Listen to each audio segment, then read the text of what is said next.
Hello everyone. कल हमने जो है फर्स्ट यूनिट कंप्लीट की थी वेव मोशन में हमने स्टडी किया था कि वेव्स क्या होती हैं, कितने टाइप्स की वेव होती हैं, normal study and Fourier series जो कि एक बहुत ही इम्पोर्टेंट टॉपिक था उसका। इसके बाद फोरियर सीरीज का एनालिसिस भी हमने किया था, कहीं short wave, triangular wave, square wave, क्योंकि तीन ही आपके पास सिलेबस में हैं। आज हम नेक्स्ट यूनिट शुरू करने जा रहे हैं जिसका नाम है सिंपल हार्मोनिक मोशन। यूनिट का नेम ही सिंपल हार्मोनिक मोशन है, तो स्टडी भी स्टार्टिंग से उसी की करेंगे। इस यूनिट में आपको जो जो चीज़ें पढ़नी है बेसिक लेवल में, जो आपके सिलेबस में है मेंशन की हुई इस बार, तो वो सब चीज़ें हम यहाँ पे स्टडी करेंगे। ठीक है, सबसे पहले आपके सिलेबस में सिंपल हार्मोनिक मोशन क्या है वही पढ़ना है। ठीक, what is simple harmonic motion, not definition पे बात पे जाएंगे, पहले आप उसको प्रैक्टिकली समझिए कि होता क्या है simple harmonic motion. Simple harmonic motion का जो मीनिंग है वो ये मीनिंग है कि किसी बॉडी या किसी पार्टिकल का ऐसा मोशन, वह मोशन जो एक स्पेसिफिक टाइम के अंदर रिपीट हो रहा, स्पेसिफिक टाइम के अंदर रिपीट हो रहा, वही सिंपल हार्मोनिक मोशन है। क्लियर? हम कुछ एग्जांपल समझते हैं। जैसे आपने पेंडुलम देखा है, वॉच का, घड़ी का पेंडुलम देखा, तो घड़ी के जो पेंडुलम की गति वो एक समान, मान जाए वो 1 सेकंड में इधर गया तो 1 ही सेकंड में वापस आया, उसी टाइम इंटरवल के बीच में, फिक्स स्पेसिफिक टाइम। क्लियर? तो ऐसे बहुत सारे एग्जाम्पल हैं। एक एग्जाम्पल और भी आपके सामने डिस्कस करना चाहेंगे, मोशन ऑफ स्प्रिंग। जैसे आप स्प्रिंग की बात, चलो आप पहले डेफिनेशन, आप डेफिनेशन देख लीजिए। नॉर्मल आपको समझ में सिंपल हार्मोनिक मोशन क्या है? एक किसी बॉडी का वह मोशन जो एक स्पेसिफिक टाइम इंटरवल में कंटिन्यूसली चलता रहता है, वही सिंपल हार्मोनिक मोशन है। सिंपल हार्मोनिक मोशन को हिंदी बोलते हैं सरल आवर्त गति, SHM। ओके, तो देखिए, the motion of an oscillating particle moving back and forth, what is back and forth? आगे पीछे back and forth about an equilibrium position। equilibrium position का मतलब है जहां पर वो स्टेबल था, शुरू में जहां पर रुका हुआ था वो equilibrium position है, through a restoring force which is directly proportional to the displacement but important but opposite to it in direction। यानी कि एक ऐसे फोर्स के प्रभाव में, यानी इफेक्ट में वो मोशन होता है जो हमेशा उसके डिस्प्लेसमेंट के प्रोपोर्शनल तो होता है, लेकिन अपोजिट टू द डायरेक्शन के opposite to the direction is called SHM and simple harmonic motion, या आप इसको बोल सकते हैं सरल आवर्त गति। अब बात इस पर आ रही है कि जो पार्टिकल मोशन कर रहा है, पार्टिकल जो घूम रहा है उसमें, यानी जो मोशन कर रहा है वो पार्टिकल या वो बॉडी, उसका नाम क्या होगा? तो उसे बोलेंगे सिंपल हार्मोनिक ऑसिलेटर। क्या बोलेंगे? ऑसिलेटर।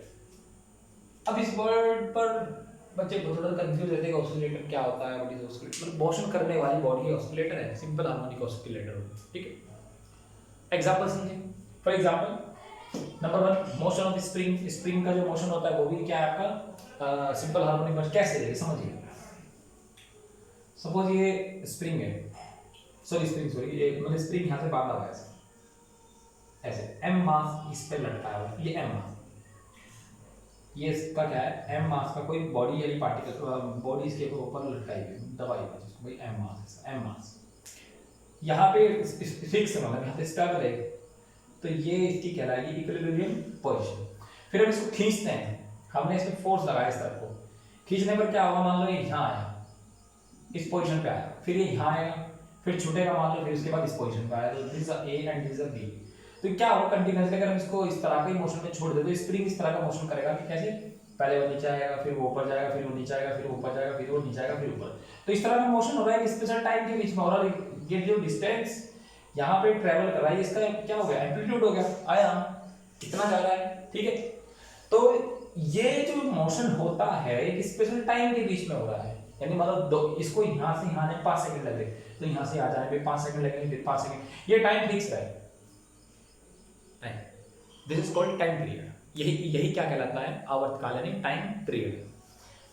क्लियर। इसके बाद मोशन ऑफ पेंडुलम तो आप समझते ही, आपने कुछ इस तरह का डायग्राम भी देखा होगा बहुत सी जगह, आप इसको इस तरह से बना देते हैं ना पेंडुलम, तो इसका जो मोशन होता है वो इस तरह, इस डायरेक्शन में, फिर इस तरह, तो आप इसको समझ सकते हैं कि मोशन ऑफ पेंडुलम भी क्या है, सरल आवर्त गति, यानी कि एसएचएम का मोशन करता है। अब बहुत से बच्चे ये देखते हैं कि जब डेरिवेशन कोई भी करते हैं सिंपल हार्मोनिक मोशन का, उसके पीछे का कॉन्सेप्ट आपको बताते हैं, तो हम सारे फिगर सर्किल में बनाते हैं। जितना भी हम डेरिवेशन निकालते हैं सिंपल हार्मोनिक मोशन के, उसके जो फिगर्स बनते हैं वो सारे सर्किल में बनाते हैं, सर्किल से उसका डेरिवेशन निकाला जाता है सारे के सारे। अब बच्चे सोचते हैं कि मोशन तो सिंपल हार्मोनिक है, उसमें सर्किल का क्या काम है, क्योंकि because motion of spring is a simple harmonic motion. हमें दरअसल डेरिवेशंस की स्टडी करनी होती है कि वो मतलब कहाँ से वो डेरिवेशन हमको मिल पाएगा, क्या हमारे लिए थोड़ा सा सुटेबल कोई चीज़ अच्छी रहेगी। मोशन तो ये भी सिंपल हार्मोनिक है, यहाँ से जो चीज़ मिल पाएगी लेंगे, ऐसा नहीं कि जो चीज़ नहीं मिल पाएगी नहीं लेंगे, यहाँ से भी लेंगे। लेकिन सर्कल में अगर आप देखें तो सर्कल में जो मोशन होता है वो तो सिंपल हार्मोनिक हुआ। कैसे? अगर आप इस पाथ पर घूम रहे हैं, हमारी भी बॉडी है वो ऑटोमेटिक रोटेट है, ऑटोमेटिक रोटेट मतलब कि कंटिन्यूअसली एक same speed with constant speed, ये शर्त है कांस्टेंट स्पीड। तो होगा क्या, मान लीजिए इसकी मेन पोजीशन है इस बॉडी की, कांस्टेंट स्पीड से चलेगी, मान लो 5 मीटर पर सेकंड से जाए तो 5 मीटर पर सेकंड से जाएगी, तो वो हर बार यहाँ पहुंचेगी, घूम घूम के पहुंचती रहेगी। इस पोजीशन में एक फिक्स टाइम इंटरवल के अंदर ही मोशन हो रहा है, इसलिए हम इसमें सारी स्टडी करते हैं, ठीक है। अब ये जो हमने पढ़ा हमने, इससे हमें क्या रिजल्ट मिला, ये देख रिजल्ट क्या मिला। हमने क्या कहा कि रिस्टोरिंग फोर्स यानी एक फोर्स लगता है F which is directly proportional to the displacement, displacement मान लो x, डिस्प्लेसमेंट क्या होगा मान लो x, but opposite to the direction. यानी कि एक फोर्स लगता है सिंपल हार्मोनिक मोशन में F, मैथमेटिकली हम इसको कैसे रिप्रेजेंट करते हैं, मैथमेटिकली एक फोर्स लगता है F which is directly proportional to the negative direction of opposite direction, opposite मतलब नेगेटिव। यहां से प्रोपोर्शनल का साइन हटाते हुए कांस्टेंट लेते हैं k, क्या कांस्टेंट लेते हैं k, तो ये फॉर्मूला हिसाब से आता है F इक्वल टू माइनस के एक्स। क्या था F इक्वल टू, ये फॉर्मूला बहुत इंपॉर्टेंट है, इसको आपको बिल्कुल याद रखना है। यहाँ पे जो k आया k, इसे कहते हैं बेटा फोर्स कांस्टेंट, और हिंदी में बोले तो बल नियतांक। ये आपको याद रखना बेटा फॉर्मूला, कि ये सिंपल हार्मोनिक मोशन का सबूत है, एक हिसाब से कहे ये सबूत है उसका, ये सिंपल हार्मोनिक मोशन। इसके बिना उसकी आगे स्टडी नहीं कर पाएंगे मोशन की, इसकी जरूरत पड़ेगी हमें अभी। चलो ये तो खैर हो गया। अब हम आगे की स्टडी पे थोड़ा सा बात करते हैं कि हम आगे स्टडी क्या करने वाले हैं। देखिए आपको जैसे कि मैथमेटिकली क्या होता है कि मैथ्स की जरूरत ही हमें फिजिक्स में क्यों पड़ जाती है। किसी चीज को मैथ में एक्सप्रेस करना आसान होता है थोड़ा सा, कैसे, ज्योमेट्रिकली उस चीज को अगर हम देखें, सपोज करो मैं आपको कहूँ मुझे ए रेडियस का सर्कल समझना है, मतलब कि वो ए रेडियस का सर्कल है, मुझे ये चीज लिखनी है या बनानी है, ड्रॉ करनी है, तो लिखना भी लिख के बता सकता हूँ मैं इस चीज को, ये चीज लिख के बताई जा सकती है, ये चीज ड्रॉ करके बताई जा सकती है, और इसी चीज को एक लास्ट जो तरीका जो बिल्कुल मतलब स्टैंडर्ड तरीका है, इक्वेशन से रिप्रेजेंट की जा सकती है। यानी कि हर चीज की अगर हमें इक्वेशन मिलती जाए, जितनी भी मिलती जाए, तो हमें इक्वेशन से किसी चीज को रिप्रेजेंट करने में आसानी होती है। तो अगर हम कहें एक सर्किल है विद सेंटर ओरिजिन उसका सेंटर है ए रेडियस है या आर रेडियस है, इसकी इक्वेशन मतलब आपको जानता है पढ़ी है x² + y² + a²। अगर मैं इतना लिख दूं, इतना सब ना भी बनाऊं, तब भी ये बात नहीं समझ में आ रही है और स्टडी भी हो रही है इसकी, ऐसी कोई बात नहीं है। यहाँ से सारी जानकारी मिल जाती है कि सब कर्व कहाँ से जा रहा है, ओरिजिन से जा रहा है, किससे जा रहा है, क्या कर रहा है, क्या नहीं कर रहा सब। तो ये चीज मैं आपको इसलिए बता रहा हूँ बेटा, आपने देखो सर्कल की इक्वेशन पढ़ी है, बहुत सारी इक्वेशन, पैराबोला की इक्वेशन आपने पढ़ी है, एलिप्स की इक्वेशन आपने पढ़ी है, हाइपरबोला की इक्वेशन आपने पढ़ी, कोनिक सेक्शन में आपने पढ़ा होगा, हर चीज की इक्वेशन आप पढ़ते हैं ज्यादातर। प्लेन की इक्वेशन आपने पढ़ी है, लाइन की इक्वेशन आपने पढ़ी। क्या आप हर बार लाइन बनाते नहीं, लाइन की इक्वेशन लिख देते हैं बस ओनली। लाइन की इक्वेशन लिखने से हमें मीनिंग समझ में आता है कि अभी लाइन है, इट इज अ लाइन। तो सिंपल हार्मोनिक मोशन की अगर हम बात करें तो क्या हम उसको बार बार डेफिनेशन देते रहेंगे? कहीं पर अगर जरूरत पड़ेगी, कुछ उसका कहते हैं कि एक परमानेंट प्रूफ जो उस चीज को हमें बताएगा, हाँ it is a simple harmonic motion. एक कंडीशन लगाए, जैसे कि हम कहेंगे भाई कोई सब जो स्टूडेंट ये एग्जाम क्वालिफाई, जैसे कोई एग्जाम एंट्रेंस एग्जाम होता है मान लो, तो हम कहेंगे जो स्टूडेंट ये एग्जाम क्वालिफाई करेंगे वो एडमिशन ले लेंगे मान लीजिए यूनिवर्सिटी एज लाइक कॉलेज।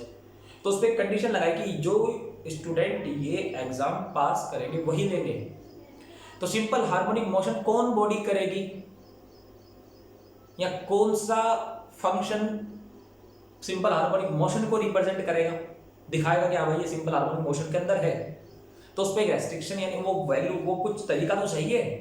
वो तरीका है सिंपल हार्मोनिक मोशन की डिफरेंशियल इक्वेशन, अवकल समीकरण।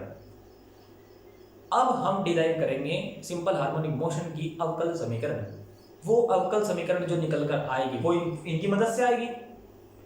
अब वो जो इक्वेशन आएगी, मान लिया आ गई इक्वेशन आ गई, अब हम अलग अलग फंक्शन उस पर ट्राई करेंगे, मान लीजिए वैल्यू लगा के, कोई इसको सेटिस्फाई करेगा, संतुष्ट कर देगा, कोई इसको संतुष्ट नहीं करेगा। जो वैल्यू इसको संतुष्ट करती रहेगी वो सिंपल हार्मोनिक मोशन करती रहेगी। कहते रहेंगे हाँ ये सिंपल हार्मोनिक मोशन में, सिंपल हार्मोनिक मोशन हो गया आसान, आसान हो गया क्योंकि हम तो इक्वेशंस तो पढ़ते ही हैं।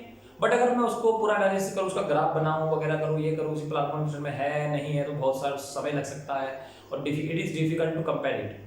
तो इसलिए अब हम डिराइव करने जा रहे हैं differential equation of simple harmonic motion, सरल आवर्त गति की अवकल समीकरण। ये बहुत इंपॉर्टेंट है एग्जाम के पॉइंट ऑफ व्यू से। पहले तो निकालेंगे इक्वेशन, फिर उसके बाद उसका हल यानी उसका सॉल्यूशन, कि वो इक्वेशन को कैसे सॉल्व किया जाता है, उसका हल क्या होता है, किस तरीके का, किस पैटर्न में उसकी सॉल्यूशन आते हैं, वो देखना है। Clear?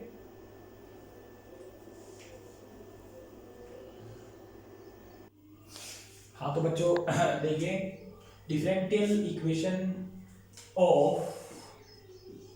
Equation of simple harmonic motion, SHM, सरल आवर्त गति की अवकल समीकरण। पेपर में क्वेश्चन आएगा, deduce the differential equation of simple harmonic motion and solve it. इसको सॉल्व भी करना है, मतलब कैसे इसके आंसर आएंगे और इस इक्वेशन को निकालना भी। ठीक है, सबसे पहले आपको बताएं डिफरेंशियल इक्वेशन। आप बीएससी फर्स्ट ईयर के बच्चे अगर हैं ज़्यादातर, तो डिफरेंशियल इक्वेशन आपने क्लास 12 में पढ़ी है, अवकल समीकरण जिसको हिंदी में बोलते हैं, जहाँ पे आप इंटीग्रेटिंग फैक्टर भी निकालते थे, पी एक्स वगैरह, e to the power integral p d x ऐसा करके कुछ निकालते थे ना। तो वहाँ पे आपने अवकल समीकरण जो पढ़ी है, d y by d x plus p x equal to q, इस तरह की, वो नहीं अवकल समीकरण हम बोलते हैं यहाँ पे। ठीक है, यानी कि are equation which represent the differential coefficient, यानी जिसमें एक अवकलन का टर्म आ जाए वो एक अवकलन समीकरण बन जाती है। ठीक है, जैसे d y upon d x equal to 1 है, सपोज कुछ भी value d y upon d x equal to x है, ये सब क्या है, डिफरेंशियल इक्वेशन है। ठीक है, अब देखिए कैसे इसको सॉल्व करें। सबसे पहले हमने ऐसे बेसिक सा डायग्राम लिया, ऐसे मान लीजिए कोई बॉडी है, सॉरी पार्टिकल है, वो पी कोई कण है, कण पी, ये जो ओ है, ओ मान लो कुछ भी मान लो, ओ इक्विलिब्रियम पोजीशन, ये इसकी इक्विलिब्रियम पोजीशन है, मतलब जहां पे पहले था स्टार्टिंग। अब ये इसकी इक्विलिब्रियम पोजीशन के इधर और इधर मोशन करेगा। ठीक है, तो इधर मान लो ये यहां तक गया, तो यहां तक इसका मोशन की जो डिस्प्लेसमेंट आ रहा है एक्स, और एफ इसके किस तरफ लगेगा, उल्टी दिशा में लगता है हमेशा। अगर डिस्प्लेसमेंट इधर है तो एफ इस तरफ लगेगा, डिस्प्लेसमेंट इधर होगा तो एफ इस तरफ है, क्योंकि एक्चुअल में होता क्या है कि सिंपल हार्मोनिक मोशन में जैसे आप देखते हैं कि झूला झूलते हैं, तो जब हम ऊपर चले जाते हैं एक बार, तो ऊपर जाने पर तो हमें कोई वहां से धक्का नहीं देता, लेकिन हम वापस फिर भी पीछे आ जाते हैं। कैसे? रिस्टोरिंग फोर्स के कारण। रिस्टोरिंग फोर्स क्या होता है कि अगर हम इधर से ऊपर गए तो रिस्टोरिंग फोर्स उस तरफ से नीचे की तरफ लगेगा, समझ आ रही बात? और वो फोर्स जब नीचे की तरफ लगेगा तो बॉडी पीछे चली जाएगी, फिर वो नीचे की तरफ, ऐसे ही मोशन चलता रहता है। Due to storing force. अगर स्टोरिंग फोर्स अपोजिट डायरेक्शन में ना लगे तो मोशन होगा ही नहीं। क्लियर? तो देखिए इक्वेशन का let us consider sorry p particle है, f उसका f स्टोरिंग फोर्स है, x क्या है डिस्प्लेसमेंट है, जितना दूर को जा पा रहा है, ये हो गया इसकी equilibrium position. Let us consider a particle p of mass m, particle का मास m है, एग्जीक्यूटिंग SHM को कर रहा है, मतलब सिंपल हार्मोनिक मोशन है, एक सरल आवर्त गति कर रहा है अबाउट इट्स इक्विलिब्रियम पोजीशन इसके अबाउट with displacement x, जिसका डिस्प्लेसमेंट x है, and f is restoring force, and f क्या है? restoring force है। तो देखिए now we know that, हम जानते हैं भी, हमने सिंपल हार्मोनिक मोशन पढ़ा है, उसमें जो रिस्टोरिंग फोर्स होता है f, वो कितना होता है? f इक्वल टू माइनस के एक्स होता है। क्लियर? अब देखिए न्यूटन सेकंड लॉ क्या कहता है जरा बताइए। बाय न्यूटन सेकंड लॉ कहता है f इक्वल टू किसके होता है? ma के। और मैंने आपको बताया था बेटा जो a होता है, a वो क्या होता है? वेग परिवर्तन की दर, डिफरेंस, यानी कि rate of change of velocity. और वेलोसिटी क्या होता है? रेट ऑफ डिस्टेंस, यानी rate of change of distance, दूरी परिवर्तन की दर। तो ये कुल मिलाकर इक्वेशन बन जाती है d square x over dt square.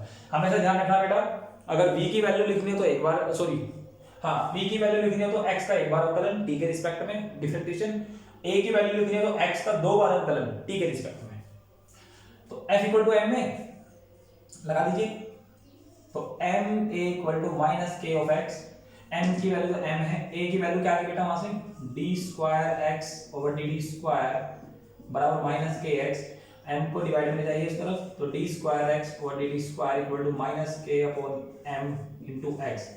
जो माइनस एंड आउटसाइड इसको अंदर कीजिए बेटा, यानी लेफ्ट साइड में ले आइए, d square x over dt square plus k upon m into x equal to, यहां पे जो k अपॉन m आता है बेटा, k अपॉन m, ध्यान रखना आपसे एग्जाम में पूछ भी सकते हैं कभी-कभी what is k upon m। तो अगर आपको मैं k अपॉन m की वैल्यू के बारे में जानकारी दूं तो आपको बता दें कि जो k अपॉन m होता है उसको यहां पर एक नया कांस्टेंट दिया जाता है ओमेगा। क्या दिया जाता है? ओमेगा। तो आपको इसमें कोई दिक्कत नहीं रखनी, आपको ध्यान रखना है कि डिफरेंशियल इक्वेशन में जो ओमेगा आ रहा है, ओमेगा सॉरी ओमेगा नहीं, ओमेगा एक्चुअली ओमेगा स्क्वायर लेना था बेटा मैं कांस्टेंट ना, हाँ एक्चुअली इसको क्या लेते हैं? ओमेगा स्क्वायर लेते हैं, सॉरी इक्वल टू 0। ऐसा क्यों करते हैं ये सोचते हैं बच्चे। बेटा जब आपको डिफरेंशियल इक्वेशन पढ़ेंगे तो उसको सॉल्व करना पड़ता है। सॉल्व करने पर क्या होता है कि यहाँ पे a square plus b square का फॉर्मूला बनाते हैं, इसलिए हम उसको स्क्वायर में लेते हैं ताकि उसमें अंडर रूट ना आ जाए, वरना अंडर रूट लगाना पड़ेगा। तो अंडर रूट में वैल्यू थोड़ा सा मतलब हल्का सा चेंज तो आता ही है वैल्यू में ना, सो मतलब के हिसाब से स्टडी करनी है। तो ये रही, this is the differential equation of SHM। ये SHM की क्या हुई? सरल सॉरी अवकलन समीकरण। अब क्वेश्चन ये है कि इसको सॉल्व कैसे करेंगे, इसका सॉल्यूशन निकालिए। तो अब हम देखते हैं कि सॉल्यूशन ऑफ डिफरेंशियल इक्वेशन, अवकल समीकरण का हल किसकी? SHM की। क्वेश्चन एक साथ आएगा, आपको ध्यान रखना, अगर यहां तक पूछा गया यही तक करना। अवकल समीकरण क्या होते हैं वो बताओ, लेकिन डिफरेंशियल इक्वेशन पूछता तो ये आंसर हो गया बस, लेकिन वो बोलता है कि सॉल्व भी करो इसे, तो इसको सॉल्व करेंगे कैसे वो देखिए जरा।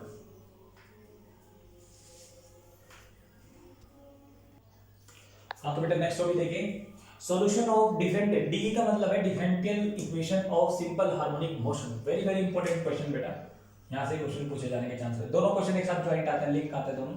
तो देखिए we know that differential equation of SHM। बेटा अभी आपको नेक्स्ट सेमेस्टर में डिफरेंशियल इक्वेशन की बुक पढ़ेंगे। डिफरेंशियल इक्वेशन क्या होती है, मतलब कैसे डिफरेंशियल इक्वेशन को सॉल्व करते हैं। बहुत सारे तरीके होते हैं डिफरेंशियल इक्वेशन को सॉल्व करने के। एक तरीका मैं आपको यहाँ पे बता देता हूँ, थोड़ा सा देख लीजिए। अगर आपके पास डी फॉर डिफरेंशियल, डी की वैल्यू आती है मान जाए, ठीक है, अब प्लस माइनस आयोटा करके आते हैं, मान लीजिए कुछ भी वैल्यू आई आपके पास, डी की वैल्यू आई जैसे कि कुछ भी मतलब प्लस माइनस आयोटा में आई मान लीजिए, ठीक है, प्लस माइनस आयोटा एक्स है सपोज।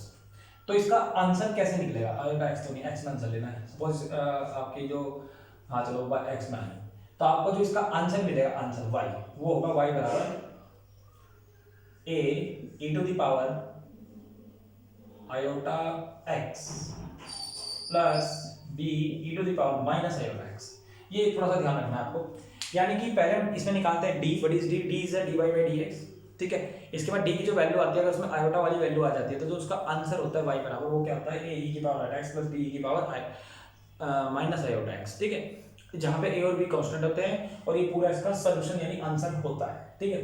तो ये थोड़ा सा मतलब कॉन्सेप्ट इसलिए बताया मैंने आपको कि किस पे यूज होगा है, तो और आपको भी डिफरेंशियल इक्वेशन आप स्टडी करिए, नहीं करिए तो कुछ जानकारी नहीं, तो अगर नहीं करिए तो मैं एक डिफरेंशियल इक्वेशन के बारे में आपको थोड़ी सी जानकारी दी है। तो देखिए कैसे सॉल्व करते हैं। अभी हमने डिफरेंशियल इक्वेशन निकाली डी स्क्वायर एक्स और d d square plus omega square of x equal to, कैसे करते हैं देखिए जरा, x को बाहर ले जाइए, यहाँ से x को बाहर ले जाइए तो बन जाएगा डी स्क्वायर, यहाँ पे एक्चुअली जो dy बाई dt है उसको हमने d लिखा, कैपिटल D लिखा, क्या लिखा बेटा, d अपॉन dt को क्या लिखा, कैपिटल D, लेकिन दो बार रखा तो क्या हो जाएगा डी स्क्वायर प्लस x बाहर हो गया omega square x equal to 0। यहाँ से क्या करना है आपको d की वैल्यू निकालनी, तो ये तो 0 नहीं हो सकता है, तो किसको 0 करेंगे, d square plus omega square equal to 0। अब आप जानते हैं फॉर्मूला डी स्क्वायर बराबर क्या हो जाएगा माइनस ओमेगा स्क्वायर, तो डी बराबर नेगेटिव अंडर रूट, और अगर आप जानते हो प्लस माइनस भी लगेगा बाहर, तो अगर आप जानते हैं नेगेटिव का मतलब क्या होता है, आयोटा स्क्वायर होता है, नहीं होता है नेगेटिव वन का मतलब, तो यहाँ से जो दो वैल्यू आई आपके पास y plus minus iota omega, ये डी की वैल्यू है, किसकी वैल्यू है डी। जब आयोटा में वैल्यू आती है तो आंसर क्या आता है, आंसर बेटा अगर यहाँ पे इक्वेशन y में है तो y बराबर लिखते हैं, अगर इक्वेशन है इसमें बेटा x में तो x बराबर लिखते हैं।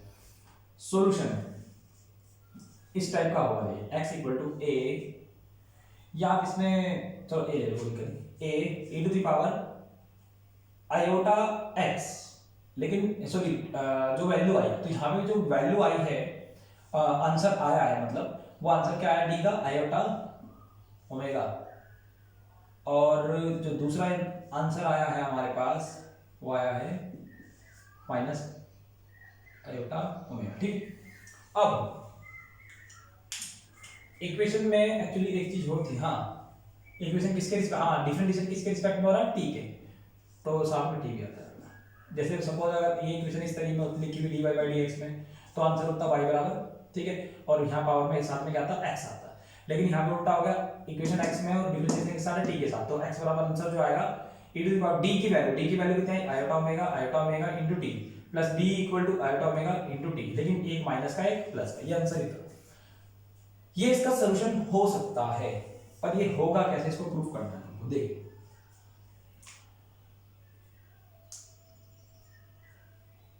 अब अगर ये इसका सॉल्यूशन है तो इसको बस सॉल्व करना है और आंसर निकालना है, किस तरीके का आंसर आएगा देखिए। मैंने आपको एक फॉर्मूला बताया था बेटा, जब आप डिफरेंशियल कैलकुलस पढ़ते तो e to the power iota x का ये होता है cos theta plus iota sin theta, इसको बोलते हैं यूलर इक्वेशन, आयलर का फॉर्मूला है, यूलर का फॉर्मूला है। तो यहाँ पे बेटा ये फॉर्मूला यूज होगा, अब देखिए कैसे करेंगे use, x is equal to a e to the power iota x, लेकिन यहाँ पे x की जगह कौन है, ओमेगा t, यहाँ पे क्या था थीटा, तो ये आंसर क्या लिखा जाएगा, cos थीटा, ये थीटा की जगह omega t plus iota sine omega t, clear. ये तो पहले वाले का होगा, प्लस b, इसमें भी क्या होगा, आयोटा तो एज इट इज, लेकिन ओमेगा टी के साथ क्या है माइनस, तो कोस माइनस तो माइनस नहीं होता, कोस माइनस तो गायब हो जाता है, साइन माइनस में आएगा तो माइनस पीछे आ जाएगा, तो ये आएगा cos omega t and minus iota sine omega T, ठीक है बेटा। ये तो आपने फॉर्मूला, बस अब कुछ नहीं करना, एक जैसे टर्म को एक साथ रखना, ए का मल्टीप्लाई अंदर कीजिए, फिर यहाँ पे भी करेंगे तो आएगा a sin ओमेगा टी, फिर यहाँ पे भी करेंगे b cos omega t and minus b iota sin omega T. अब यहाँ से देखिए cos वाला टर्म, a भी cos वाला, तो यहाँ से cos को कॉमन ले लो, cos को कॉमन लेने पर क्या होगा cos ओमेगा टी, फिर यहाँ पे आयोटा और साइन कॉमन है, यहाँ पे भी आयोटा और साइन कॉमन है, तो प्लस आयोटा, ठीक है, आयोटा कॉमन लिया जैसे तो अंदर क्या होगा a माइनस बी और बाहर क्या बचा साइन ओमेगा टी। ये आयोटा बेटा इसके साथ, हाँ आयोटा भी इसी के साथ है। अब यहाँ पे दरअसल हमें फॉर्मूला तो क्योंकि तो बहुत वैल्यू फॉर्मूला आ रहा है, अब हम क्या करते हैं एक्चुअली a प्लस बी और आयोटा माइनस बी क्या कांस्टेंट है, तो a प्लस बी को लेट करते हैं, लेट मानते बेटा ध्यान रखना पड़ेगा, लेट कॉस का टर्म वाला साइन का चाहिए साइन ओमेगा टी, और आयोटा a माइनस बी को मानते हैं तो a भी लेते हैं साथ में a cos ओमेगा टी। यहाँ पे a होता है एम्पलीट्यूड आयाम, a क्या होता है एम्पलीट्यूड, ये मानना पड़ता है बेटा, a प्लस बी को कांस्टेंट मानना पड़ता है क्योंकि फॉर्मूला बनाना है साइन a प्लस बी का, तो यहाँ पे cos तो है पर साइन नहीं है, पर यहाँ पे साइन है यहाँ पे cos नहीं, तो इसलिए इस वाले के साथ cos लिया, इस वाले के साथ साइन लिया, तो क्या बनेगा x equal to a sine omega t. And actually इसमें अगर आप चाहें तो जो ट्रीट किया आपने कांस्टेंट, ठीक है, x को a यहाँ पे क्या आएगा cos omega t plus iota sine omega T लिखेंगे a cos, a कॉमन ले लेंगे, a कॉमन लेके देखो क्या बनेगा sin x into cos y plus cos x into sin y, तो क्या होगा formula sin a minus B.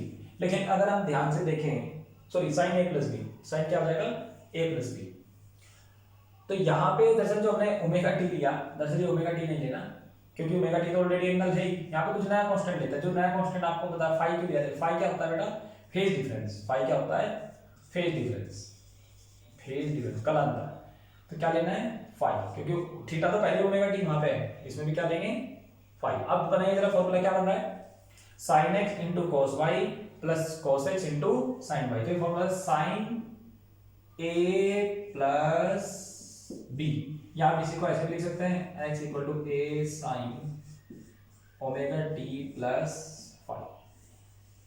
ये इक्वेशन आपने 11th स्टैंडर्ड में भी पढ़ी है, वेन की इक्वेशन भी आपने निकालते हैं ऐसे बेटा, इसी को बोलते हैं, इसी को एक तो ये हुआ इसका हल सॉल्यूशन इसका, एक इसी को बोलते हैं this is the displacement equation of SHM, यानी कि सरल आवर्त गति का विस्थापन समीकरण, ये क्या हो विस्थापन समीकरण, डिस्प्लेसमेंट इक्वेशन ऑफ SHM। अब आप भी सोच रहे होंगे कि क्या करा हमने इतना निकाल के, मतलब क्या मिलेगा इससे, तो बेटा ये जो x आया, अगर हम इस x को उठा के इस इक्वेशन में रख दें तो आंसर 0 आ जाएगा, आंसर कितना आ जाएगा 0, और अगर 0 नहीं आता तो वो सिंपल हार्मोनिक मोशन नहीं कर रही है बॉडी, क्लियर हो रही बात। अगर बॉडी सिंपल हार्मोनिक मोशन कर रही है तो वह इस इक्वेशन को सेटिस्फाई करना जरूरी है, अगर वो इस इक्वेशन को सेटिस्फाई नहीं करती तो सिंपल हार्मोनिक मोशन में बॉडी नहीं होगी। किस तरह का क्वेश्चन पेपर में पूछा जाता है, आपको x की वैल्यू देगा पेपर में, x इक्वल टू ये है, और बोलेगा प्रूफ कीजिए कि ये सिंपल हार्मोनिक मोशन करता है, अगर सिंपल हार्मोनिक मोशन करता है तो ये वैल्यू इसमें लगाने पर 0 आना चाहिए, अगर नहीं आता तो सिंपल हार्मोनिक मोशन नहीं करता। तो एक न्यूमेरिकल देख लेते हैं इस वाले टॉपिक पर, किस तरह का न्यूमेरिकल इसमें पेपर में पूछा जा सकता है। तो ये आपको डिफरेंशियल इक्वेशन समझ में आ गई। यहाँ पे थोड़ा सा ध्यान रखना है बेटा, d की वैल्यू निकालनी, फिर ये आंसर आपको थोड़ा सा a e की पावर आयोटा x, यानी ये वैल्यू जो आई माइनस आयोटा x, फिर यहाँ से ये वाला फॉर्मूला यूज किया यूलर इक्वेशन का, सेम टर्म एक साइड और डिफरेंट टर्म एक साइड।